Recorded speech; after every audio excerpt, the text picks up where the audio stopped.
আচ্ছা মা, কই গেলে? এই আমাকে বড় পর্দায় দেখতে পেয়ে তোমার কেমন লাগলো? খুব ভালো।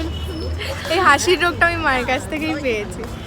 আচ্ছা তুমি বলো, মা তো মনে হচ্ছে জোর করে বললো যে আমাকে বড় পর্দায় দেখে কেমন লাগলো, তুমি বলো কেমন লাগলো আমাকে বড় পর্দায় দেখে? বড় পর্দাটা এর আগেও দেখেছি, এটা তার থেকে অনেক বেটার, অনেক ভালো। অভিনয় নিয়ে জ্ঞান দিতে শুরু করে দিলে। চলো এবার তোমাদের সাথে কিছু মুহূর্ত শেয়ার করি। কিন্তু কিন্তু একটা শর্ত, এতে হয়তো আমরা সমস্ত শিল্পীদের প্রাপ্য অর্থ দিতে পারবো না।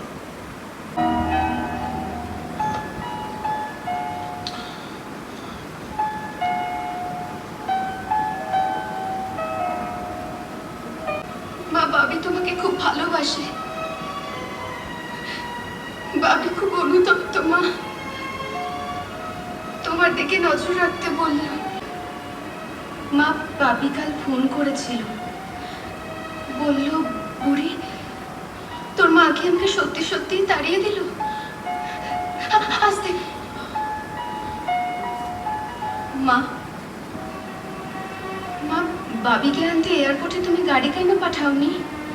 কেন প্রভুকে বারণ করে দিলে মা? বাবি খুব কষ্টে আছে মা, খুব কষ্টে আছে।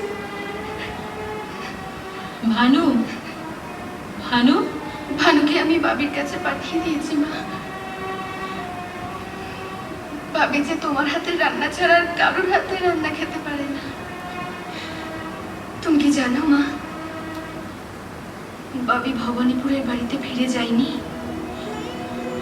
আমি জানো বাবি, মা আজ বাড়িতে নেই, আর তোমার খানা পিনায় কোনো শাসনও নেই। এই খাও খাও বুঝ হয়ে বুড়ি, নাই বুড়ি দেখো চোখে চোখে। আচ্ছা ঠিক আছে, তাড়াতাড়ি ঘুমিয়ে পড়বে। বাবি, বাবি কি হয়েছে তোমার? বাবি,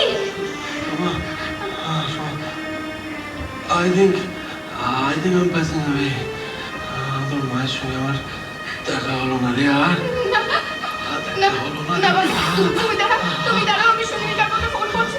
তুমি দাঁড়াও। সুনীল কাকু, বাবির শরীরটা খুব খারাপ। হ্যাঁ আচ্ছা ঠিক আছে ঠিক আছে।